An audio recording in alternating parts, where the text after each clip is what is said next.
कई बार हम सोचते हैं कि हमें पूर्ण महसूस करने के लिए किसी व्यक्ति की उपस्थिति या किसी बाहरी तत्व की आवश्यकता है, लेकिन बौद्ध धर्म की शिक्षाएं हमें याद दिलाती है कि सच्ची शक्ति हर व्यक्ति के भीतर जन्म लेती है। जब हम अपने आप के साथ शांति और स्वीकार्यता के साथ जीना सीखते हैं तो अकेलेपन का डर धीरे धीरे मिटने लगता है और एक गहरी स्वतंत्रता की भावना उत्पन्न होती है जिसे कोई हमसे छीन नहीं सकता।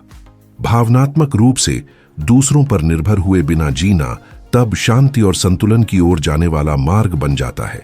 इस वीडियो में हम बौद्ध ज्ञान से प्रेरित 7 सिद्धांतों का अन्वेषण करेंगे जो आपको अपने भीतर की स्थिरता के आधार पर एक अधिक पूर्ण जीवन बनाने में मदद कर सकते हैं। आगे बढ़ने से पहले यदि यह सामग्री आपको उपयोगी लगती है तो आप चैनल को एक लाइक देकर और सदस्यता लेकर समर्थन कर सकते हैं ताकि आपको व्यक्तिगत विकास को प्रेरित करने वाले और भी विचार और शिक्षाएं मिलती रहें। पहली शिक्षा हमें याद दिलाती है कि खुशी दूसरों पर निर्भर नहीं होनी चाहिए। अक्सर हम मानते हैं कि हमारा कल्याण इस बात पर निर्भर करता है कि दूसरे लोग क्या करते हैं या क्या कहते हैं, और यह विश्वास हमें भावनात्मक रूप से कमजोर बना सकता है।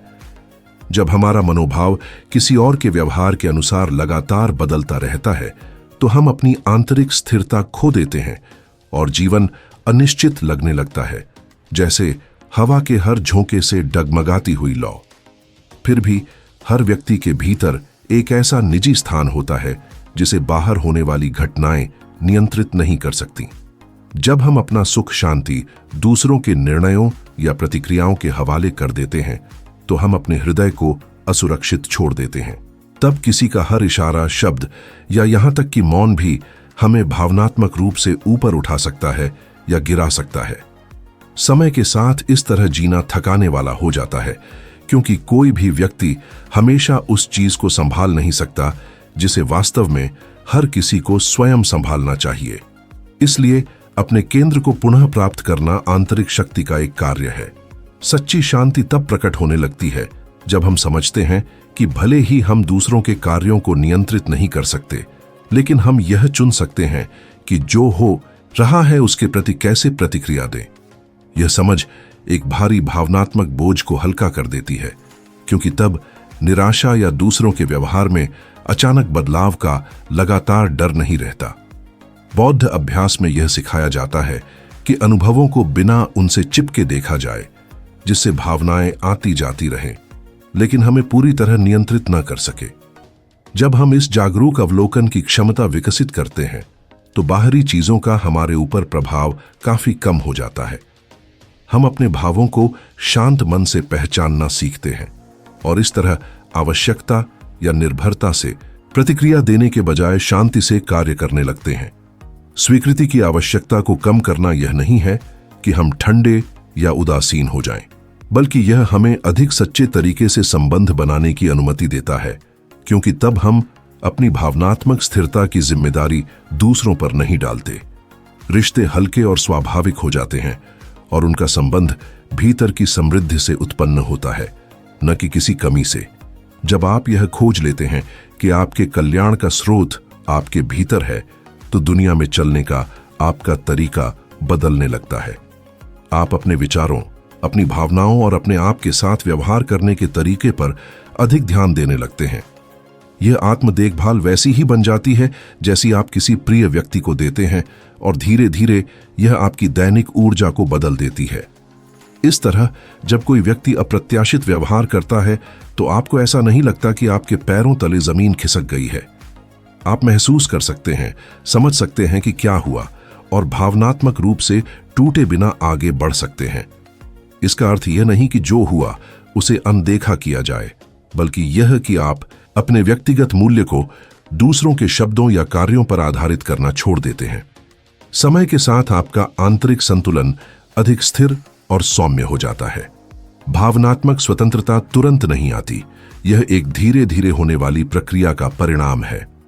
हर बार जब आप आवेगपूर्ण प्रतिक्रिया देने के बजाय जागरूक होकर प्रतिक्रिया देना चुनते हैं तो आपका भीतर मजबूत होता है और आप उस शांति के थोड़ा और करीब पहुंच जाते हैं जो भीतर से जन्म लेती है। अपने साथ दयालुता से व्यवहार करना आपके आंतरिक जीवन पर गहरा प्रभाव डालता है। अपने प्रति समझ का हर छोटा सा इशारा धीरे धीरे बाहरी मान्यता या लगातार सहारे की आवश्यकता को कम करता है। यह एक शांत, लगभग अदृश्य प्रक्रिया है, लेकिन इसकी परिवर्तनकारी शक्ति बहुत बड़ी होती है। जैसे जैसे आप इस प्रकार की आंतरिक देखभाल विकसित करते हैं, आपका मन लगातार सतर्क रहने की अवस्था में नहीं रहता। आपको यह महसूस नहीं होता कि दूसरों को आपकी भावनात्मक खाली जगहों को भरना चाहिए, क्योंकि आप खोजने लगते हैं कि आप स्वयं को समझ, सांत्वना और साथ दे सकते हैं। यह आंतरिक सुरक्षा कठिन क्षणों में भी एक स्थायी सहारा बन जाती है। जब आप समझते हैं कि आपके कल्याण का स्रोत आपके भीतर है, तो जीने का आपका तरीका धीरे धीरे बदल जाता है। आप दुनिया में अधिक शांति, अधिक परिपक्वता और कृतज्ञता के साथ आगे बढ़ने लगते हैं। रिश्ते अब आपकी कमी को छिपाने का स्थान नहीं रहते, बल्कि एक सचेत चुनाव बन जाते हैं। इस प्रकार खुशी किसी और पर निर्भर नहीं रहती, बल्कि आपके अपने संतुलन से जन्म लेती है और एक ऐसे उपहार में बदल जाती है जिसे आप दूसरों के साथ बांट सकते हैं। दूसरी शिक्षा यह बताती है कि बहुत सा दुख अपेक्षाओं से उत्पन्न होता है। असुविधा तब पैदा होती है जब हम कल्पना करते हैं कि लोगों को कैसे व्यवहार करना चाहिए या परिस्थितियां कैसे विकसित होनी चाहिए, और फिर वास्तविकता किसी और दिशा में चली जाती है।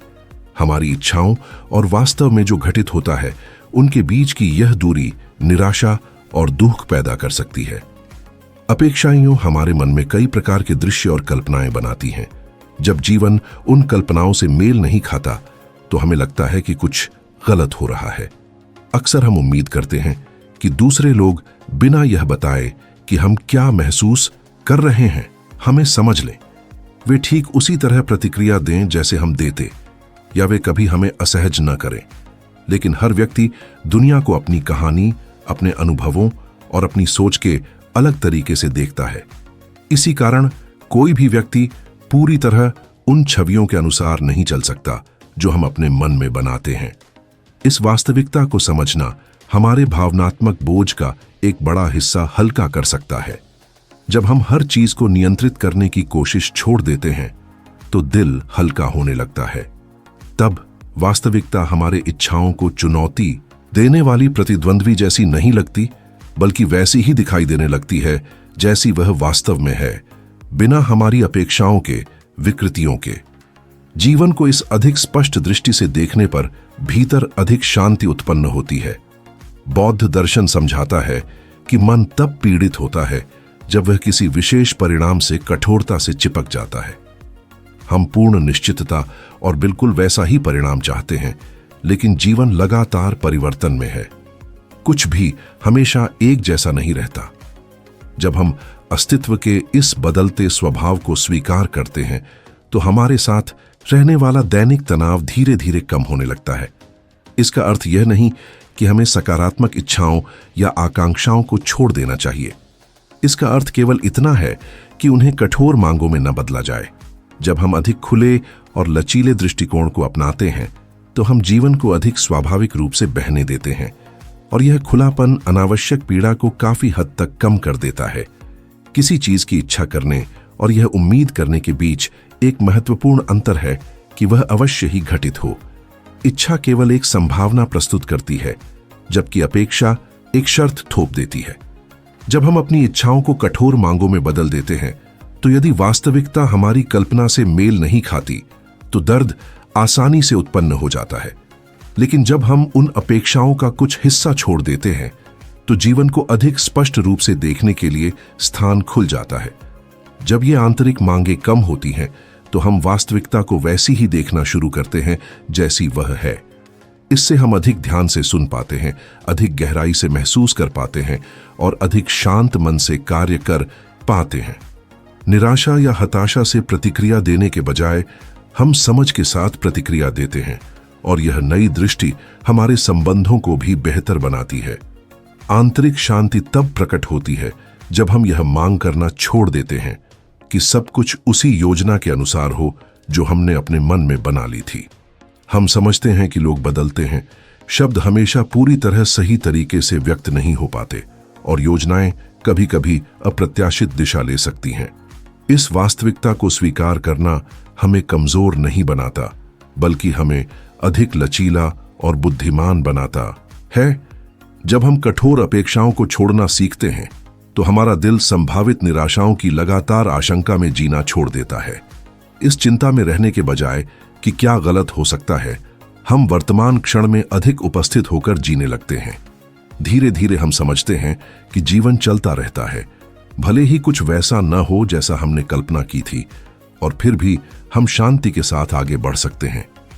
वास्तविकता को स्वीकार करना हार मान लेना या अपने लक्ष्यों को छोड़ देना नहीं है। इसका अर्थ है स्पष्ट रूप से यह देखना कि क्या हो रहा है और परिपक्वता के साथ कार्य करना, न कि हताशा से। जब हम यह मांग करना छोड़ देते हैं कि दुनिया हमारे इच्छाओं के अनुसार बदल जाए, तो हमें अपने स्वयं के विकास पर काम करने के लिए अधिक ऊर्जा मिलती है, और यही व्यक्तिगत परिवर्तन हमारी आंतरिक स्थिरता को मजबूत करता है। अपेक्षाओं से मुक्त होना अधिक सरल और प्रामाणिक जीवन की ओर मार्ग खोलता है। इससे हम उस चीज की सराहना कर पाते हैं जो जीवन हमें देता है, बिना उसे लगातार अपनी कल्पनाओं से तुलना किए। यह अधिक स्वतंत्र संबंधों को भी संभव बनाता है, जहां संबंध दबाव से नहीं बल्कि सचेत चुनाव से जन्म लेते हैं। इस अधिक भावनात्मक स्वतंत्रता के स्थान में शांति अधिक स्पष्ट रूप से महसूस होने लगती है। तीसरी शिक्षा हमें याद दिलाती है कि समझ बहुत से क्रोध को समाप्त कर सकती है। कई बार गुस्सा तब पैदा होता है जब हमें लगता है कि किसी ने जानबूझकर हमें चोट पहुंचाई है, लेकिन अनेक अवसरों पर लोग अपने ही डर, असुरक्षाओं या अपनी भावनाओं को व्यक्त करने में कठिनाई के कारण ऐसा व्यवहार करते हैं, और उन्हें पूरी तरह यह भी नहीं पता होता कि उनका व्यवहार दूसरों पर क्या प्रभाव डालता है। इस संभावना को याद रखना दिल की कठोरता को नरम कर देता है। जब हम दूसरों के व्यवहार को अधिक गहराई से देखते हैं तो हमें महसूस होने लगता है कि कई बार चोट पहुंचाने वाले व्यवहार के पीछे भ्रम, असुरक्षा या आंतरिक पीड़ा होती है। कुछ लोग चिंता से प्रतिक्रिया करते हैं, कुछ अपने आप पर भरोसे की कमी के कारण ऐसा करते हैं। इन जड़ों को समझना इसका अर्थ नहीं कि हम उस चीज को उचित ठहराए जो हमें प्रभावित करती है, लेकिन यह हमें अनावश्यक क्रोध का बोझ उठाने से बचाता है। भीतर के संघर्ष को बढ़ाने के बजाय हम स्थिति को अधिक शांति से देख सकते हैं। इस प्रकार मन ऐसी कहानियां बनाना छोड़ देता है जो पीड़ा को बढ़ाती है, और दिल को एक शांत स्थान मिल जाता है जहां से वह अधिक संतुलित तरीके से प्रतिक्रिया दे सके। बौद्ध शिक्षाओं में अक्सर समझाया जाता है कि क्रोध एक ऐसी आग के समान है जो दूसरों को प्रभावित करने से पहले उसे पकड़ने वाले को ही जलाती है। कई बार हमें लगता है कि गुस्सा हमें शक्ति देता है या हमारी रक्षा करता है, लेकिन वास्तव में वह भीतर से हमें थका देता है। इसके विपरीत समझ एक ठंडे जल की तरह होती है जो उस आग की तीव्रता को कम कर देती है। यह भावना को न तो अनदेखा करती है और न ही उसे दबाती है, बल्कि उसे बदल देती है। जब कोई व्यक्ति कठोर या आहत करने वाले तरीके से व्यवहार करता है तो यह पूछना उपयोगी हो सकता है कि उस व्यवहार के पीछे कौन सी भावनाएं हो सकती हैं।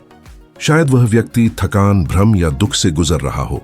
हम हमेशा निश्चित रूप से नहीं जान सकते, लेकिन इस संभावना पर विचार करना हमें अधिक धैर्य विकसित करने में मदद करता है, और यही धैर्य ऐसी आवेगपूर्ण प्रतिक्रियाओं से बचाता है जो बाद में पछतावा पैदा कर सकती है। समझ हमें अपने भीतर भी देखने के लिए आमंत्रित करती है। हम यह नोटिस करना शुरू करते हैं कि गुस्सा आने पर शरीर कैसे तनावग्रस्त हो जाता है या मन कैसे तेजी से दौड़ने लगता है। यह सरल अवलोकन हमें थोड़ी देर रुकने, गहरी सांस लेने और अधिक शांतिपूर्ण तरीके से प्रतिक्रिया देने का अवसर देता है। उस छोटे से मौन के क्षण में क्रोध की तीव्रता धीरे धीरे कम होने लगती है। शांति तब प्रकट होती है जब हम दूसरे व्यक्ति को प्रतिद्वंद्वी के रूप में देखना बंद कर देते हैं। इसके बजाय हम उसे एक ऐसे इंसान के रूप में पहचानते हैं जो स्वयं भी कठिनाइयों, डर या भावनात्मक घावों का सामना कर रहा है। किसी न किसी रूप में हम सभी अपने अनुभवों का बोझ उठाते हैं जो हमारे व्यवहार को प्रभावित करते हैं। इसे याद रखना हमें एक दूसरे से दूर करने के बजाय करीब ला सकता है। समझने का अर्थ यह नहीं है कि हम अन्यायपूर्ण परिस्थितियों को स्वीकार कर लें या दूसरों को हमें नुकसान पहुंचाने दें। इसका अर्थ है अधिक स्पष्टता के साथ कार्य करना। हम घृणा का सहारा लिए बिना दृढ़ सीमाएं तय कर सकते हैं, अपनी भावनाओं को बिना आवाज ऊंची किए व्यक्त कर सकते हैं, या किसी स्थिति से बिना मन में कटुता रखे दूर हो सकते हैं। यह आंतरिक स्पष्टता हमें अधिक संतुलित, दृढ़ लेकिन सम्मानजनक निर्णय लेने में मदद करती है। जब आप समझ के साथ प्रतिक्रिया देना चुनते हैं तो कई परिस्थितियां आपको भावनात्मक रूप से जकड़ नहीं पाती। प्रतिक्रियाएं कम तीव्र हो जाती हैं और आप आवेग में प्रतिक्रिया देने के बजाय शांति से कार्य करना सीखते हैं। इस नए आंतरिक स्थान में शांति को अधिक स्थिर और दीर्घकालिक जगह मिलती है। चौथी शिक्षा आसक्ति से मुक्त होने को स्वतंत्रता का स्रोत बताती है। आसक्ति तब पैदा होती है जब हम किसी ऐसी चीज को सुरक्षित रखने की कोशिश करते हैं जिसे खोने से हम डरते हैं, भले ही वास्तव में उस पर हमारा नियंत्रण न हो। यह डर तनाव पैदा करता है और हमें लगातार चिंता में जीने पर मजबूर करता है। अक्सर हम आसक्ति को प्रेम समझ लेते हैं, लेकिन वास्तव में ये दोनों बहुत अलग अनुभव हैं। प्रेम स्वाभाविक रूप से बहता है, जबकि आसक्ति पकड़ने और नियंत्रित करने की कोशिश करती है। जब हम बहुत अधिक चिपक जाते हैं तो मन भविष्य में क्या हो सकता है इसकी चिंताओं से भर जाता है। हम ऐसे दृश्य कल्पना करने लगते हैं जो अभी अस्तित्व में भी नहीं हैं और उनके होने से पहले ही उनके कारण दुखी हो जाते हैं। यह भावनात्मक बोझ हमें वर्तमान की शांति से दूर कर देता है और जो हल्केपन से जिया जा सकता था वह भारी महसूस होने लगता है। छोड़ देना प्रेम करना बंद करना नहीं है और न ही महत्वपूर्ण लोगों से दूरी बनाना है, बल्कि इसका अर्थ है हर संबंध को सांस लेने की जगह देना, बिना लगातार दबाव या अपेक्षाओं के। जब हम हर चीज को बिल्कुल वैसा ही बनाए रखने की कोशिश छोड़ देते हैं तो रिश्ते अधिक सच्चे हो जाते हैं। तब हर भाव स्वतंत्रता से उत्पन्न होता है, डर से नहीं। बौद्ध शिक्षाएं याद दिलाती हैं कि दुख तब उत्पन्न होता है जब हम उस चीज को पकड़कर रखने की कोशिश करते हैं जो स्वभाव से बदलने के लिए ही बनी है। कुछ भी हमेशा एक जैसा नहीं रहता। लोग विकसित होते हैं, परिस्थितियां बदलती हैं और समय के साथ रास्ते भी बदल जाते हैं। इस वास्तविकता का विरोध करना केवल अधिक पीड़ा पैदा करता है। अनासक्ति का अभ्यास हमें यह खोजने देता है कि सुरक्षित महसूस करने के लिए हर विवरण को नियंत्रित करना आवश्यक नहीं है। धीरे धीरे भीतर से एक गहरा सहारा महसूस होने लगता है। उस स्थान से हम अधिक कोमलता के साथ प्रेम कर सकते हैं, कमी या आवश्यकता से नहीं, बल्कि पूर्णता की भावना से। छोड़ना विश्वास करना भी है। यह विश्वास करना कि जो चीज बनी रहनी है वह रहेगी। यह विश्वास करना कि जो चला जाता है वह कोई न कोई शिक्षा छोड़ जाता है। और यह विश्वास करना कि हम स्वयं संतुलन खोए बिना आगे बढ़ सकते हैं। यही विश्वास एक नई तरह की शांति का द्वार खोलता है। अनासक्ति हमें बिना डर के निर्णय लेने की स्पष्टता देती है। यह हमें खुशी के साथ उस चीज को स्वीकार करने देती है जो हमारे जीवन में जोड़ती है, और आवश्यकता पड़ने पर दृढ़ता से नहीं कहने की क्षमता भी देती है, बिना यह डर किए कि हम किसी का स्नेह खो देंगे। इस प्रकार हम दूसरों के साथ रह सकते हैं और साथ ही स्वयं का भी ध्यान रख सकते हैं, जिससे हमारे संबंध और मजबूत होते हैं। जब हम कठोरता से चिपकना छोड़ देते हैं तो जीवन अपनी प्राकृतिक लय वापस पा लेता है। सब कुछ हल्का महसूस होने लगता है क्योंकि हम उस चीज को रोकने की कोशिश नहीं करते जो स्वाभाविक रूप से बदलने वाली है। इस गतिशीलता को स्वीकार करने से पीड़ा गहराई से कम हो जाती है। अनासक्ति के साथ प्रेम करने का अर्थ है उपस्थिति देना बिना बंधनों के, साथ देना बिना दबाव के, और स्नेह देना बिना अधिकार जताए। स्वतंत्रता के साथ प्रेम करना यह स्वीकार करना है कि दूसरा व्यक्ति वास्तव में जैसा है वैसा ही रहने पाए। जब दो लोग इस पारस्परिक सम्मान से जुड़े होते हैं तो एक ऐसी शांति उत्पन्न होती है जिसे डर कभी नहीं दे सकता। इसी साझा विश्वास के स्थान में एक गहरी और सच्ची शांति जन्म लेती है। पांचवीं शिक्षा इसी बात पर प्रकाश डालती है कि प्रेम करना का अर्थ नियंत्रण करने की कोशिश करना नहीं है। सच्चा प्रेम किसी के जीवन को निर्देशित करने की इच्छा से नहीं, बल्कि इस सच्ची कामना से जन्म लेता है कि दूसरा व्यक्ति स्वतंत्रता और सुख के साथ जी सके। जब हम किसी के हर निर्णय या हर कदम पर नजर रखने की कोशिश करते हैं तो संबंध दबाव और तनाव से भरने लगता है। कोई भी रिश्ता निरंतर निगरानी के वातावरण में स्वस्थ रूप से विकसित नहीं हो सकता।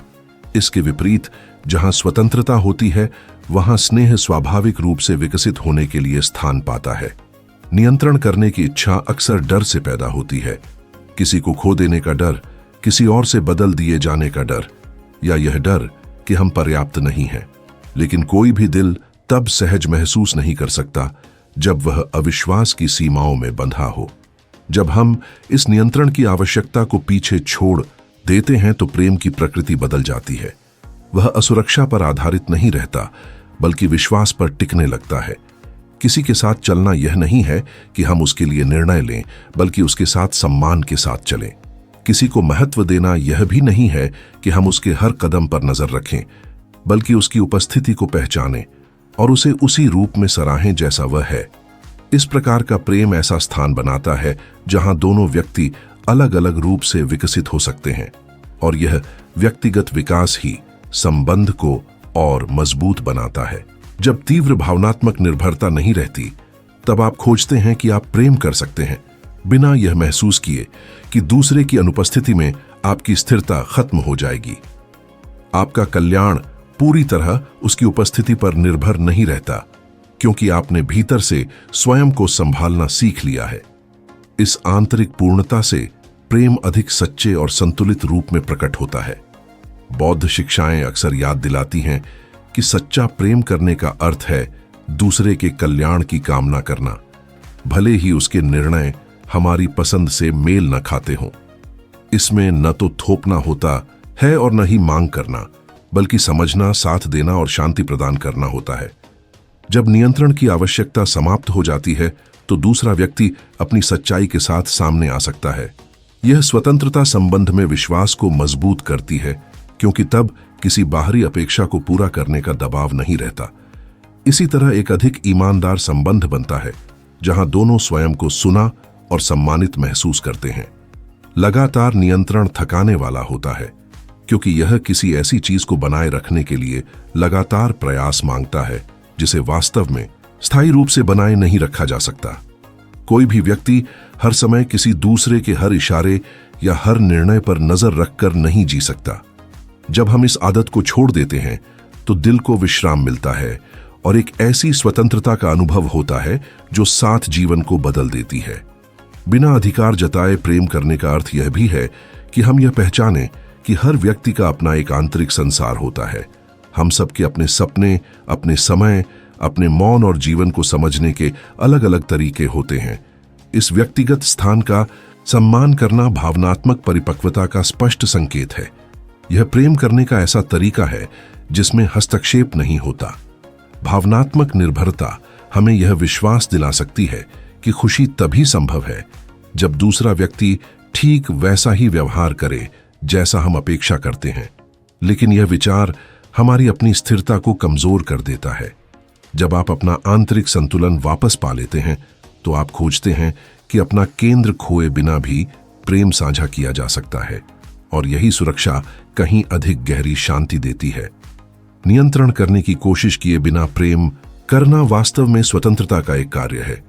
इसका अर्थ है कि स्नेह को स्वाभाविक रूप से व्यक्त होने दिया जाए, बिना कठोर शर्तों या बंधनों के जो संबंध की प्रामाणिकता को सीमित करे। स्वस्थ तरीके से प्रेम करने का अर्थ है देखभाल करना, बिना हस्तक्षेप किए, सराहना करना, बिना शर्तें थोपे, और साथ देना बिना दबाव बनाए। जब स्नेह इस प्रकार व्यक्त होता है तो संबंध एक सुरक्षित स्थान बन जाता है जहां दोनों लोग शांति और सम्मान महसूस कर सकते हैं। तब दिल को विश्राम का स्थान मिलता है, एक ऐसा आश्रय जहां सम्मान और समझ संबंध को संभालते हैं। छठी शिक्षा बताती है कि करुणा में दूसरों के साथ हमारे संबंधों को बदलने की शक्ति होती है। जब हम याद रखते हैं कि हर व्यक्ति अपने साथ एक कहानी लेकर चलता है, अपने अनुभव, घाव और सीख, तो हमारी दृष्टि बदल जाती है। आवेग में प्रतिक्रिया देने के बजाय हम अधिक शांति और समझ के साथ उत्तर देते हैं। कई संघर्ष इसलिए उत्पन्न होते हैं क्योंकि हम केवल बाहरी व्यवहार को देखते हैं, उन भावनाओं को समझने की कोशिश नहीं करते जो उसके पीछे होती हैं। किसी कठोर शब्द या सख्त व्यवहार के पीछे थकान, डर या भ्रम छिपा हो सकता है। इस संभावना को स्वीकार करने से दिल अधिक खुला हो जाता है और क्रोध की तीव्रता कम हो जाती है। करुणा कमजोरी का संकेत नहीं है, इसके विपरीत यह मानव स्वभाव की गहरी समझ को दर्शाती है। यह हमें संवेदनशीलता खोए बिना दृढ़ता से कार्य करने की अनुमति देती है। इसी दृष्टिकोण से हम स्पष्ट सीमाएं तय कर सकते हैं, बिना अनावश्यक चोट पहुंचाए, और अपनी भावनाएं व्यक्त कर सकते हैं बिना लोगों के बीच दीवारें खड़ी किए। जब हम दूसरों को करुणा के साथ देखते हैं तो समझते हैं कि हर कोई अपनी अपनी लड़ाइयों का सामना कर रहा है।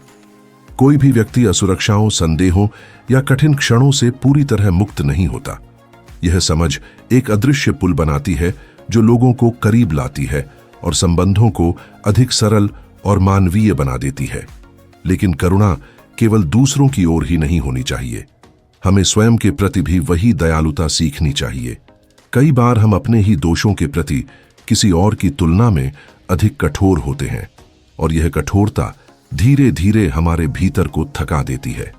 अपने प्रति करुणा का अभ्यास करने का अर्थ है गलतियों को स्वीकार करना बिना स्वयं को लगातार दंडित किए, अपनी सीमाओं को पहचानना बिना शर्म महसूस किए, और अपने आप से उसी समझ के साथ बात करना जो हम किसी प्रिय व्यक्ति को देते। यह दृष्टिकोण आंतरिक संतुलन को मजबूत करता है और शांति की भावना लाता है। जब हम इस आंतरिक समझ को विकसित करते हैं तो हमारे निर्णय अधिक स्पष्ट हो जाते हैं।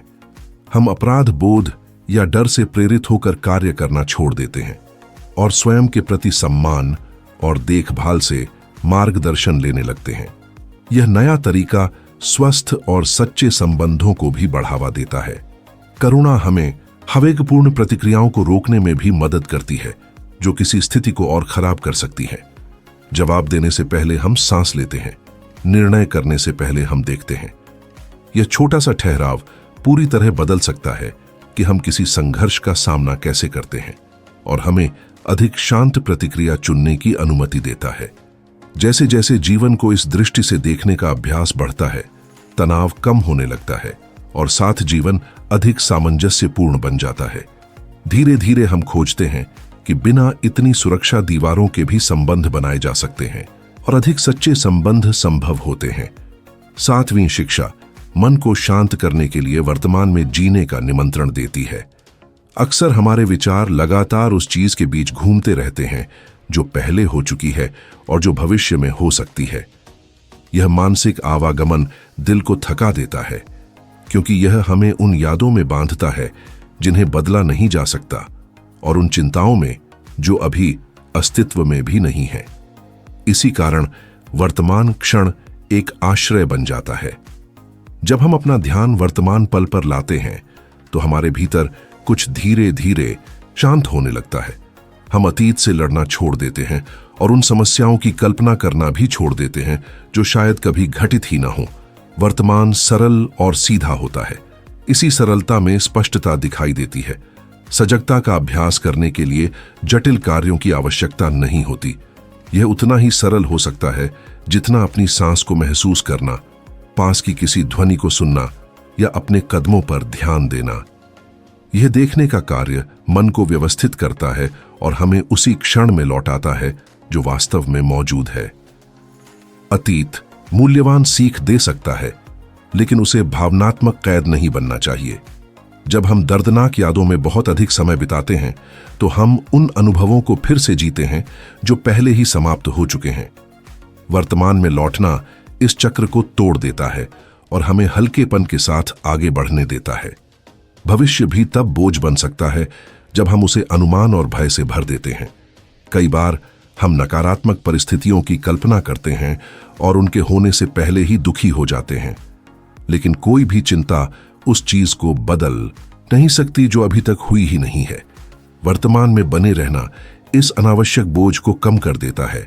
अभ्यास के साथ वर्तमान में जीना मन को विश्राम करना सिखाता है। विचार आते रहते हैं, लेकिन वे हमें नियंत्रित करना बंद कर देते हैं। हम उन्हें देखना, सांस लेना और उनके साथ बह जाने से बचना सीखते हैं। यह छोटा सा दैनिक चुनाव जीवन को अनुभव करने के तरीके को बदल सकता है। जब मन इधर उधर दौड़ना छोड़ देता है तो अधिक स्पष्टता प्रकट होती है, भावनाओं को अधिक कोमलता से देखा जाता है और निर्णय डर के लगातार दबाव के बिना लिए जाते हैं। वर्तमान क्षण उन उत्तरों को प्रकट करता है जिन्हें मानसिक अव्यवस्था अक्सर छिपा देती है। यहां और अभी रहना जिम्मेदारियों को अनदेखा करना नहीं है, बल्कि उन्हें अधिक शांति के साथ सामना करना है। ध्यान के साथ एक एक कदम आगे बढ़ने से हर कार्य अधिक जागरूक और स्थिर बन जाता है। शांति तब आती है जब हम समझते हैं कि यह क्षण ही पर्याप्त हो सकता है। शांति पाने के लिए हर चीज का बदलना जरूरी नहीं होता। कभी कभी कुछ सेकंड रुककर पूरी तरह उपस्थित होना ही काफी होता है। वर्तमान में जीने का चुनाव स्वयं को एक उपहार देने जैसा है। शोर के बजाय स्थिरता को चुनना, भ्रम के बजाय स्पष्टता को चुनना और बेचैनी के बजाय शांति को चुनना। जब हम इस आंतरिक स्थान में बने रहते हैं तो दिल हल्का महसूस करता है और जीवन में अधिक सामंजस्य का अनुभव होने लगता है। यदि यह संदेश आपके लिए उपयोगी रहा तो आप टिप्पणियों में साझा कर सकते हैं कि इन शिक्षाओं में से कौन सी शिक्षा ने आपको सबसे अधिक सोचने पर मजबूर किया। आप सामग्री को लाइक देकर और सदस्यता लेकर भी समर्थन कर सकते हैं, ताकि हम व्यक्तिगत विकास की प्रेरणा देने वाले विचारों को आगे भी साझा करते रहें।